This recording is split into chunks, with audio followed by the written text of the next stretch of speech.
place.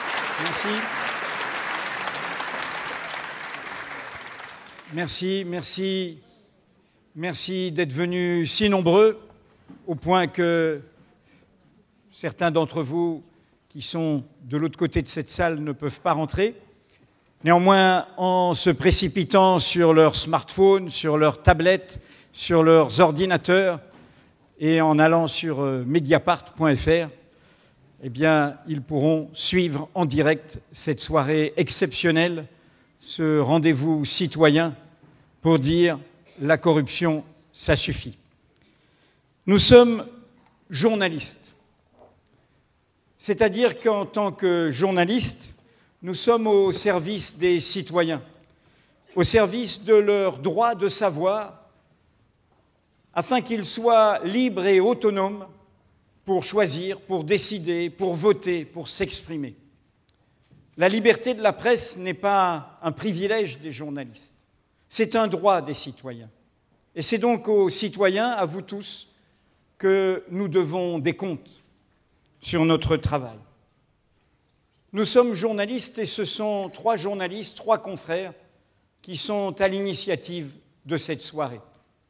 Fabrice Arfi de Mediapart, Benoît Colomba de France Inter et Antoine Peillon de La Croix. Chacun d'entre eux a publié en cette rentrée un livre.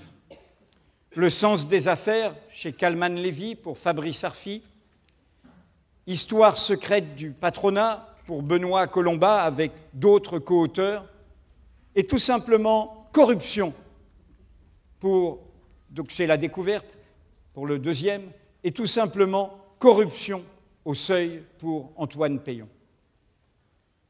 Au lieu d'être dans la compétition, dans la rivalité, dans la dispersion, ils ont choisi la fraternité, la solidarité, le chemin commun. Et ils ont décidé d'unir leurs efforts pour vous faire partager ce qu'ils ont vu, ce qu'ils ont compris, ce qu'ils ont appris. Partager, comme nous allons faire ce soir, avec des magistrats, des avocats, des policiers, des économistes, des sociologues, des chercheurs, partager ce constat que la corruption n'est pas à la marge de notre vie publique, de notre vie économique, mais qu'elle est au cœur.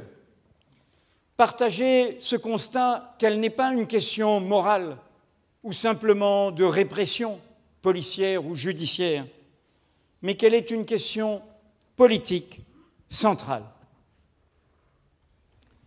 Pour le faire comprendre, il faut introduire d'emblée celui qui sera notre invité d'honneur ce soir. Roberto Scarpinato, procureur général de Palerme en Sicile depuis 2013, haute figure, grand juste de la lutte anti-mafia en Italie, ami de Falcone et Borsellino, les magistrats assassinés en 1992. Dans son livre « Le retour du prince », il nous explique pourquoi la corruption est au cœur et pourquoi c'est une question démocratique, économique, sociale, centrale. La méthode mafieuse perd de sa visibilité, écrit-il, non parce qu'elle disparaît, mais parce qu'elle se propage. Et c'est alors qu'il s'en prend à cette vulgate médiatique selon laquelle la mafia, la haute criminalité, ne serait qu'une sale affaire criminelle parsemée de fusils à canon sciés et de dissolution de cadavres dans l'acide.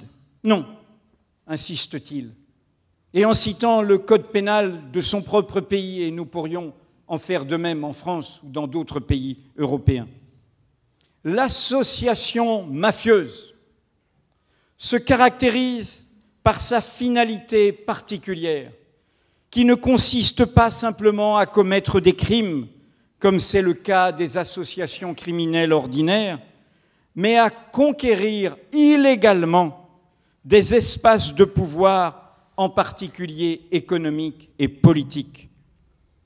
En ce sens, cette finalité de l'association mafieuse suppose un moyen qui est précisément ce mal obscur qui ronge nos démocraties, qui nous démoralise, qui nous démobilise, qui fait que montent les raccourcis de la haine et de la peur. Une minorité organisée, composée de sujets dotés de différentes formes de pouvoir social, politique, économique et quelquefois militaire, mise à disposition du collectif dont la force devient ainsi invincible au regard de quiconque appartient à la majorité non organisée. En d'autres termes, derrière cette question de la corruption, il y a la question de notre dépossession démocratique, de la mise en place au cœur des enjeux politiques, démocratiques, économiques, sociaux, d'une pratique oligarchique. D'une oligarchie qui a comme règle d'être au service, d'être omnibulée, d'être liée aux enjeux de l'argent roi, de la finance, dictant ses règles à la politique, au mépris du bien commun et de la cité commune. Une oligarchie dont la violence n'a qu'une différence de degré par rapport à la violence criminelle. Voilà cette vérité de fait que nous voulons ce soir regarder en face, que nous voulons accepter, accueillir, aussi dérangeante soit-elle, non pas pour en être accablés, mais pour nous mobiliser, pour nous réveiller. Nous sommes ici dans un théâtre, accueillis par le théâtre de la ville et toute son équipe. Comme vous le savez, l'invention de la tragédie fut contemporaine dans la Grèce antique de l'invention de la démocratie. Pour qu'il y ait une cité commune, il faut que nous soyons capables de traiter, de discuter, de délibérer de nos manquements, de nos faiblesses, de nos corruptions, justement. Roberto Scarpinato, toujours lui, que vous allez entendre au cœur de cette soirée, nous le fait comprendre autour d'un mot, que tous ceux qui enquêtent, juges, policiers, journalistes, et qui enquêtent sur ce qui n'est pas visible, ce qui est caché, ce que les mises en scène des pouvoirs nous cachent derrière leurs paroles officielles, un mot qu'ils connaissent tous, et qui parfois les a terrifiés, les a abattus. Obscénité. L'obscénité de l'argent, l'obscénité d'un monde impitoyable avec la petite délinquance, mais qui s'accommode de tous les arrangements, de toutes les combines, de tous les conflits d'intérêts. Obscénité de ceux qui n'ont comme seule religion que celle du pouvoir et de l'argent. Obscénité, obscène. En latin, obscenum, ce qui est hors la scène, ce qui n'est pas visible, ce qui n'est pas montré, ce qui n'est pas en évidence. Eh bien, c'est cette obscénité, cette hors la scène que nous devons regarder si nous ne voulons pas devenir otages de cette privatisation, de cette marchandisation, de cette mafiosisation de nos vies publiques. Pour résister à tout cela, et j'espère que tous ceux qui écouteront cette soirée repartiront avec ce sentiment, il nous faut des exemples pour ne pas céder à la lassitude, à la résignation, car tout est fait pour nous dire qu'il n'y a pas d'alternative, qu'il n'y a pas d'autre chemin.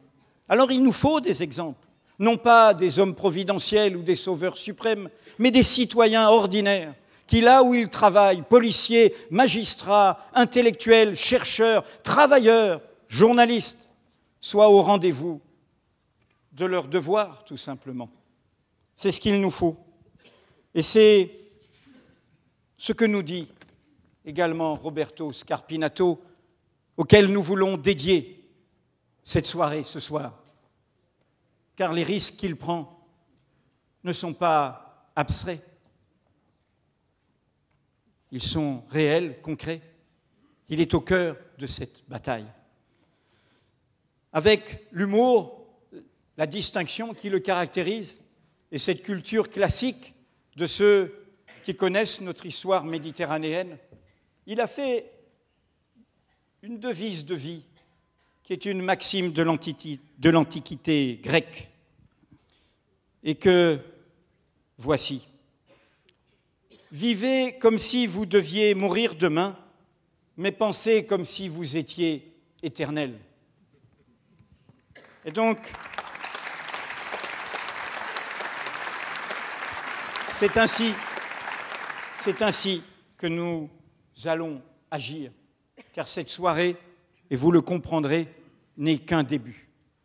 Je passe la parole à celui qui sera le monsieur loyal de cette assemblée citoyenne, de cette réunion, mon confrère Benoît Colomba de France Inter, et je vous remercie.